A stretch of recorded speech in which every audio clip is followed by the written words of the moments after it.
before I pick you up. Okay. Alrighty, we're ready to get started today. Oh, actually, we're not, because I did not put on the timer. Should I just keep this going? All right. 3, 2, 1. Alrighty, we're ready to get started today. How is everyone doing out there today? Hope you are doing well. My name is Andrew Kuhn. Thank you very much for tuning in with us here today. Mr. Geoff Gannon, how are you doing over there? I'm doing great, Andrew. How are you doing? I am doing great. As always, we hope everybody else is doing great. If you do want to get access to our website, go to focuscompounding.com. If you do sign up, use the podcast promo code, which is podcast, and it'll take some money off of your monthly price indefinitely, as long as you stay a member. A couple stocks been written up lately. There's a couple actionable ones. KLXI was put up there today, which is a spinoff that's happening by the end of Q3. Yep. We had a couple, in the last month, we've had 2 very liquid stocks written up too that are not spinoffs. Mm-hmm. Yeah. True. Yep. So lots of ideas that are pretty interesting coming through there. So for today, we are going to be talking, or actually we're going to be doing a Q&A. So we tweeted out a question or call for questions. And if you do want to ask us a question for the future episode, you can either email us at info@focuscompounding.com or follow us on Twitter. My Twitter is @focuscompounds and Jeff's is @Geoff Gannon. That's Geoff Gannon. But so we're just going to kind of roll with it. And I'm pulling some from Twitter and also ones that people have emailed into us. So I'll give them their Twitter handle for Twitter. But from the email, we'll just say whatever their name is, their first name. Okay. Sound good? All good. And Jeff has not seen these questions. So this is the real deal. Yep. Alrighty. So the first question comes from @Splits Capital, and he said, "Would like to hear your opinion on turnarounds and when you think investing in them is appropriate or not." It's appropriate to invest in turnaround when it's a fundamentally good business that had a temporary problem. I think a lot of times people talk about a turnaround in a business that is not fundamentally a good one. I was talking to someone recently about a turnaround that I had looked a lot at and didn't buy. What's that company? Brinks. BCO is the ticker. And the reason why that would have been a good one to buy a few years ago, this is going back like 3 years, is because the armored car business is a great industry. Yeah. It's an oligopoly. And I was familiar with some companies in it, had read about them.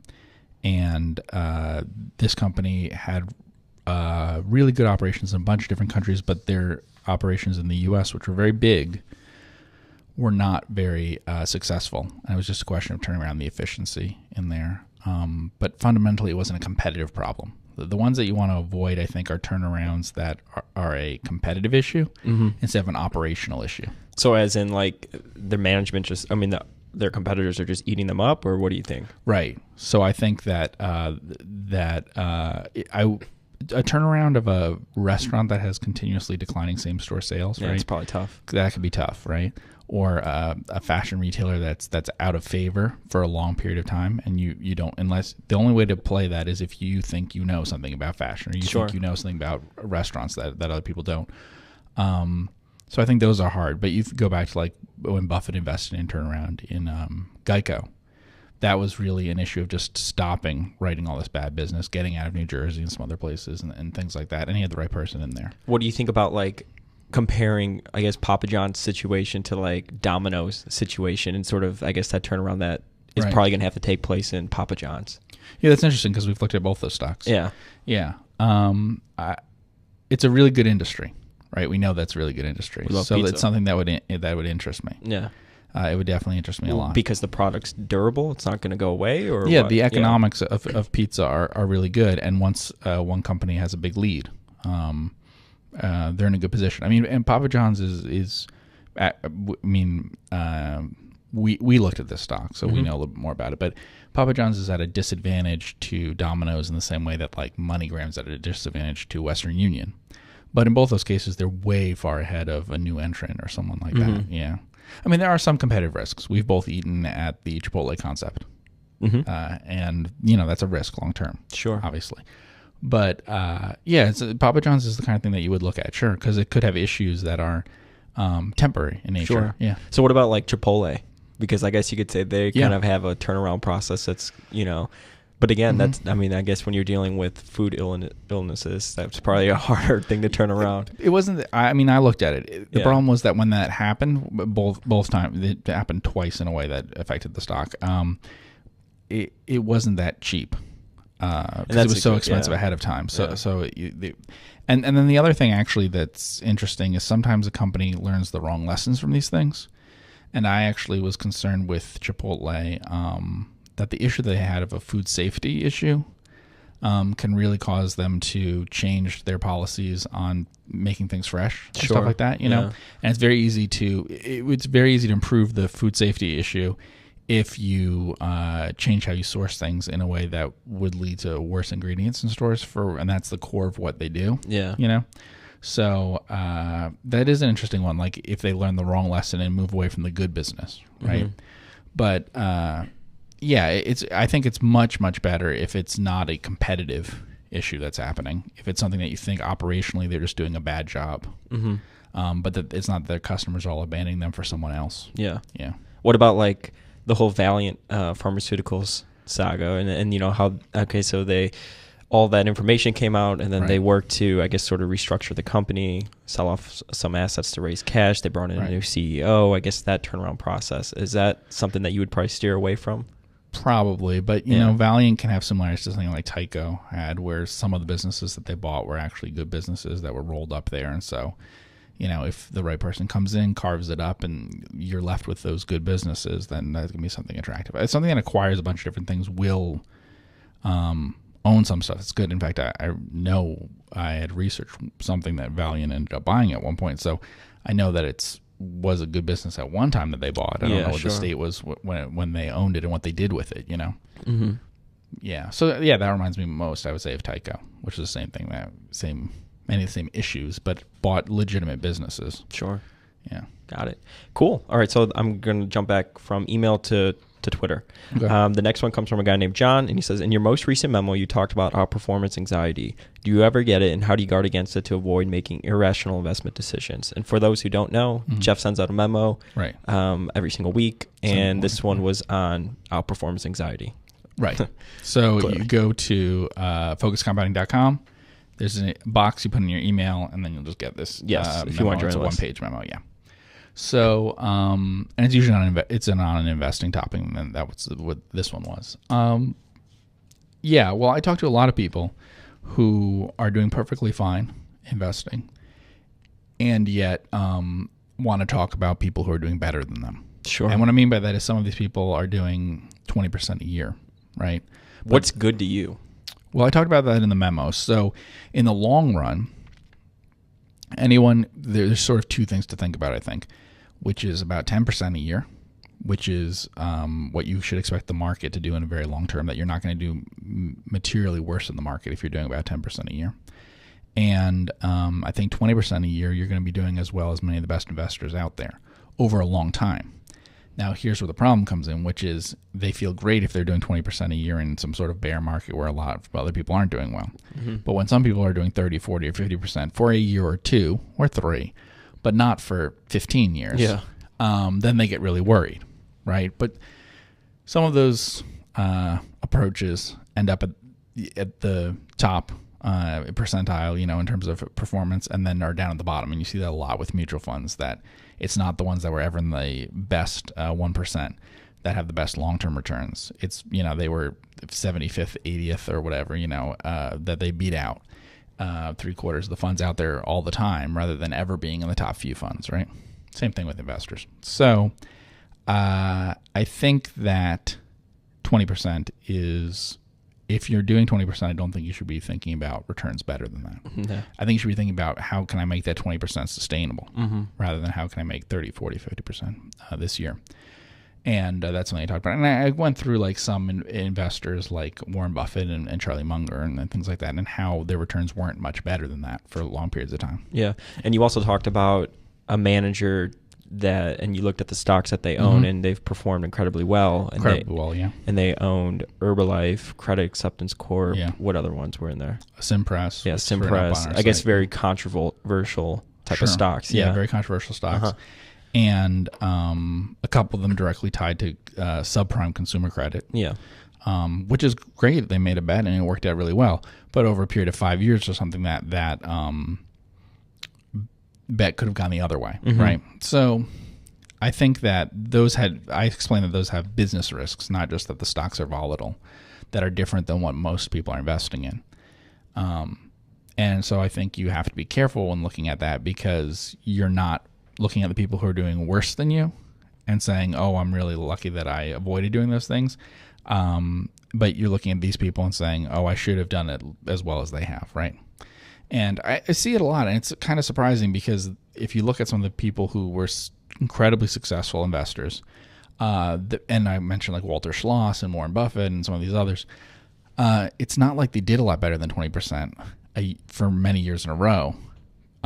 They just were able to have very high numbers for a very long period of time, and they got very rich from doing it. So what I was saying is, often you don't have to take a lot of risk to get rich, but you have to take a lot of risk to get rich quickly. And so I think it's the getting rich quickly part that is the outperformance anxiety thing. Yeah. That it's about, oh, they're getting rich faster than I am, rather than here I'm on a track, which is what I was trying to explain, the track of 10% a year all the time, the track of 20% a year all the time. Hitting those kinds of numbers consistently is going to achieve all the things that you want, right? It's really going to be the years where you don't do that that's the problem in the long run, when you put together that compounding record. Sure. And so I wouldn't be worrying about, being behind on some of those things there. So how do you guard against it? You think it's just understanding that it's really a marathon, not a sprint, and sort of setting your mind objectively like that? Or what advice would you give for that? Yeah, I think people should pay much less attention to performance. Yeah. And measuring it for a year, I think, is a bad idea. I just think that that's not helpful. It really doesn't tell you information that's useful for your stock picking. I think you need to be focusing all the time on what stocks you own and how good they would be if you had to hold on to them for the future. So instead of looking at the performance of your portfolio, constantly be looking at your portfolio and ordering it. This is the stock I like best. This is the one I like least. And then always trying to say, well, what can I do to improve that least one? What can I do to replace that one that I liked least and make it better? And that's doing something productive. Worrying about what your performance is not productive.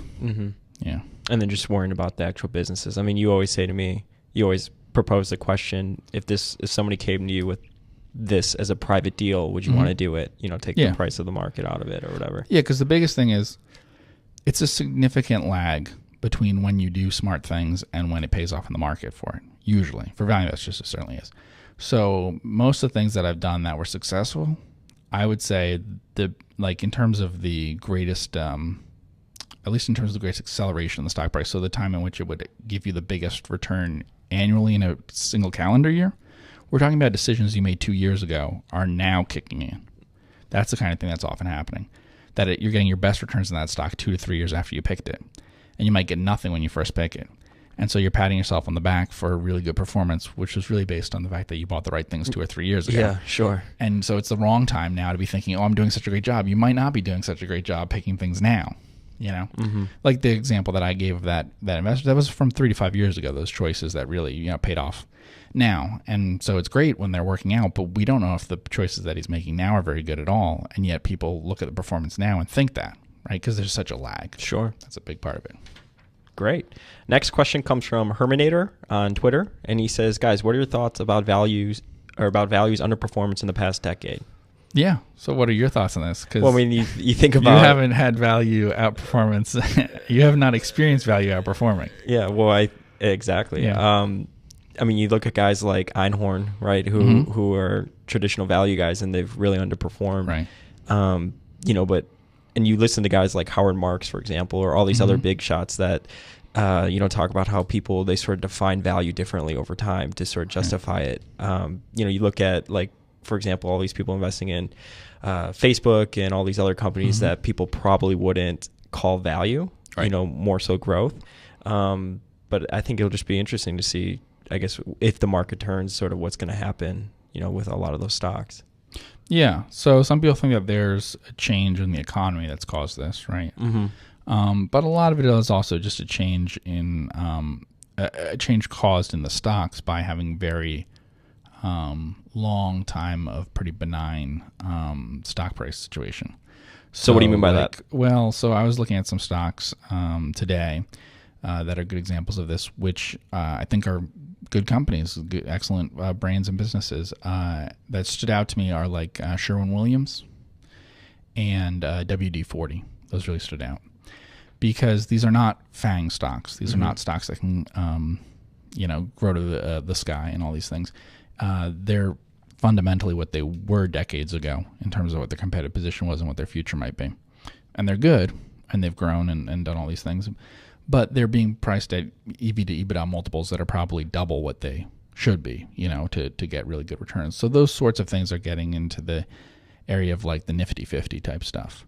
And it's because they're so reliable that they performed well for a while, but then the momentum gets carried away. And so because the stock's gone up year after year, they start to get priced at a ridiculous level. That is something that you saw at the end of the 1990s. For the most part, you don't see a lot of it today, but you see some things, and it's in some of the super predictable sorts of companies. And so that will snap back. Those stocks will perform badly. The businesses will be fine, but they're priced so high that for the next 10, 15 years, they'll have poor returns. And that's what you saw in the Coca-Colas and Gillettes and Home Depots and all these things that were perfectly good businesses, but from 2000 to 15 years later did not have good returns because they were priced so high at the very peak, right? And so I think that kind of stuff will snap back, but there's other things that may not, and so we'll see how that is. The price to book thing is interesting because obviously book value matters a lot less now than what it used to than it did in the past. Yeah. But there are stocks that are not value stocks on other measures too. They're just very expensive, even when you're not talking about price to book. But some of the biggest companies are not really that expensive. Warren Buffett owns Apple, and when he bought Apple, it wasn't really that expensive on the traditional value measures of earnings. Now it was on other measures like of book and things like that. But what do you think of? How do you differentiate between value and growth? Like, why is it such a, what I'm saying? Like, would you consider Apple a value stock? Yeah, I would consider Apple more of a value stock than a growth stock. When people say value, right, they always say, it's paying less than what you think it's worth, right? Obviously. Sure. And people could say that about, purchasing like Tencent, Facebook, and Netflix and Google today, that they may say, well, I think it's cheaper than what it's going to be in the future.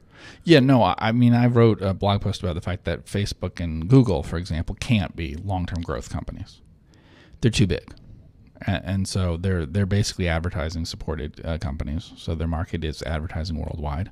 That can grow a little bit, but not a huge amount, and as a percent of GDP. So it can't grow that much faster than GDP. They're growing phenomenally faster than GDP. And once they become most of that market, then the market growth has to come down tremendously. Yeah, and that's what happens with all technology things. So I think it's something of an oxymoron to say, like, truly giant growth companies. Okay, there are a few of them that's been true for now, but in the long run that won't be true. Apple, I guess you could say, it's a Buffett stock, and they're not what we talk about as value stocks, because Buffett isn't really a value investor in terms of what he buys today in the way that academics think about it. See, when I think of like value stock, I think of like Cool or MLP or all these other stocks. So those are asset-related stocks. Sure. Yeah, sure. Well, one of the biggest ones is if there's inflation, obviously. So asset-related things will do really well if there's inflation. And there's more inflation now than there has been in a long time. So that's one of the reasons. Sure. I think... Yeah, so the examples that you're giving those are all asset-related companies, not earnings-related things. I don't know if that'll turn around a lot. The price-to-book thing, if price-to-book will outperform. Price-to-book, I've always thought, was kind of the weakest of the value indicators. Why is that? I don't think it makes a ton of sense, historically, why it performs well. And it's kind of... We talk a lot about other things like buying the... in an industry group or something, buying the one with the lowest EV to EBITDA or EV to sales or things like that.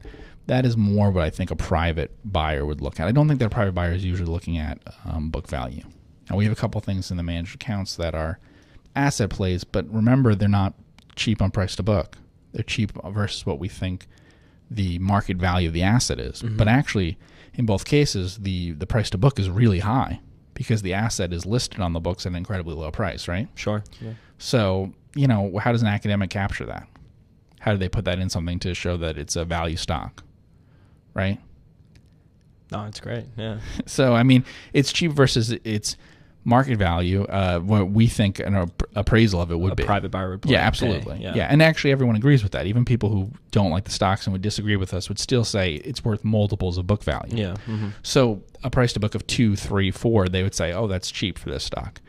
But there's no way that academics can look at that and say, okay, because the price to book is 2 or 3 or 4, that's not a value stock. Mm-hmm. That's why price to book is definitely my least favorite value indicator. Yeah. Got it. Cool. Thank you, Herminator, for asking that question. Next question actually comes from a guy named Andrew. Okay. I did not write this. All right. And he says, do you ever factor in certain political things in your investing decisions? For example, Trump becoming president and how during the campaign he talked about lowering taxes. No. Short answer, no. The short answer is no. Did you ever think about, so you thought about there was nothing. Yeah, Factor I anything. can't think of anything where the political issue would have factored in. Cool. But you started to think about it when the new tax code obviously became a thing. Oh yeah, we talked about that. Mm-hmm. Yeah, and Warren Buffett talked about that and said, look, there's a better. I mean, he talked about it before it happened and said there's a much better chance than stocks are reflecting that this could happen. Mm-hmm. And in the managed accounts, we have 2 stocks that I thought were cheap because they hadn't factored in the fact that they were paying almost 40% in taxes, and it would go down to 20-something% because all their business was in the U.S. and in particular states that were high tax and things like that. So yeah, and I wrote something about that with advertising agencies, where the ones that had most of their money in the U.S., most of their revenue in the U.S., didn't seem to have any price movements different than ones that were in other countries which weren't cutting their taxes. So yeah, I felt the tax thing wasn't incorporated into stocks correctly. Yeah. Cool. Next question comes from, it's actually the first guy, Spitz Capital again, on Twitter. He says, also, value investing in the 21st century, what does toll bridges and consumer monopolies look like these days?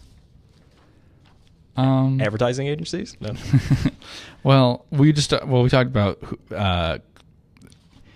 Facebook and Google. Yeah. So it can look like that. I would think Facebook. Yeah. Or Google. Yeah. Mm-hmm. It can look like Amazon because Amazon is controlling that. I mean, the interesting thing is, so when we talk about brands and things like that, so why are brands successful when Warren Buffett invests in these things? They're successful because they have distribution, they have the point of contact with the customer. So basically it's because they have shelf space. It's not that like Colgate is this tremendous brand that everyone wants to go out and buy Colgate on the internet. Yeah. It's that wherever they go in all these different countries, without having to think about toothpaste, somehow Colgate's there. Yeah. And their competitors aren't, right? So they already own this space. Well, when you get to things like Amazon Prime, right? You have many people starting their search at Amazon. If they're thinking about a product, they're not typing into Google anymore. They're going to Amazon and typing in a product name. Mm-hmm. So that's becoming a monopoly in terms of owning the consumer at the top of the funnel and moving them down to whatever it is, controlling that experience. And that's like having prime real estate. That is mental real estate that they have in terms of people's habits, which is the same as if you had the best place for a department store in a city, mm-hmm. or if you had the best shelf space, which is what a lot of those consumer brands had. And so shelf space has become somewhat less valuable that way, and controlling the experience of the customer that way has been. And when I mention Google, I should say I mean as much YouTube as Google, and when we say Facebook, that's true also. Yeah. Cool. Next question. This is a good one, and I know we've sort of talked about it a little bit. What's your opinion? It's from Chris from an email. What's your opinion on shorting, and why don't you do it? So I guess he kind of knows your opinion because he knows that you don't do it. But yeah, I don't do it. I think it's not a good idea because it's brutal, isn't it? Well, I think there's a lot of problems with it.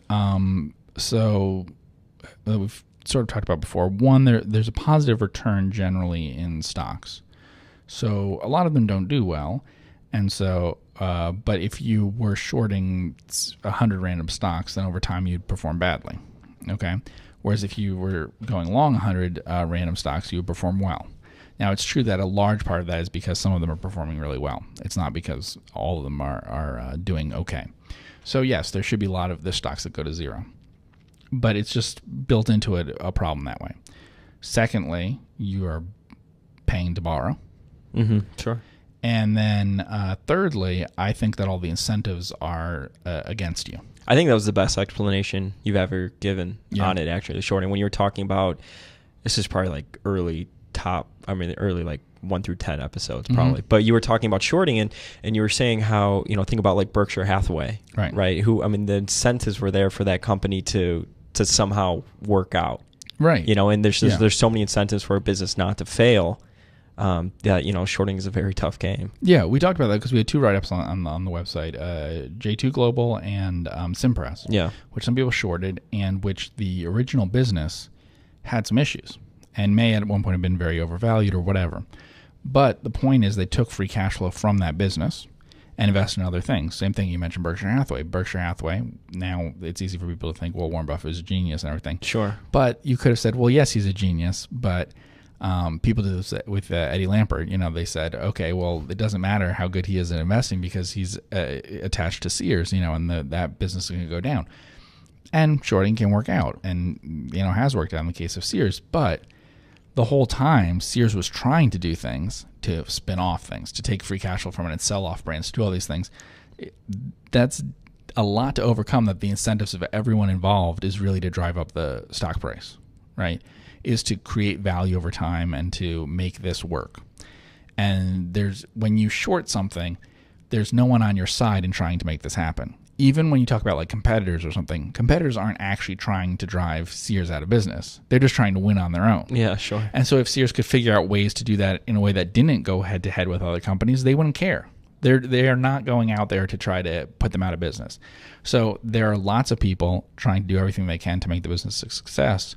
And there's no one when you're shorting on your side trying to make it a failure. Mm-hmm. That's just not happening. So I think that all the incentives are in the wrong side that way. And it's an advantage that you have buying into a company that your incentives are aligned with management as a stockholder. It's a lot less painful too, right? Yeah, I mean, there's an issue with shorting that is also, as you know, people go public with it often and talk about it.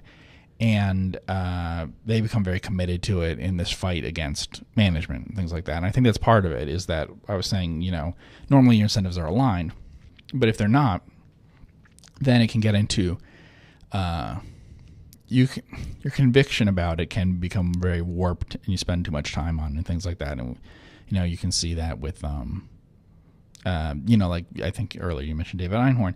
David Einhorn, I don't know how much time he spends thinking about the long stocks and getting worked up about, management is incompetent. Yeah, sure. Versus the short stocks and, management is, misleading people and pumping this up and whatever. And, because that's just the way it is. Your incentives are against them. And so you get all upset about it. Mm-hmm. Right. And that happens to lots of people. I see that's something that you want to keep out of it, either side. I see that in value investors sometimes who buy into stocks and get upset that management isn't doing all the things that they want, right? And so it becomes like a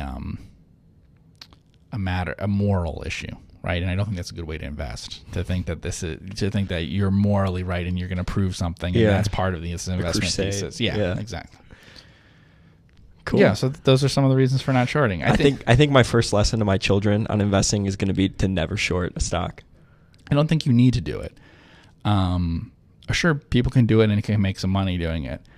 I also think that the reasons that most people short are not good reasons, which are, I think that they think it will smooth out performance, and they think that it will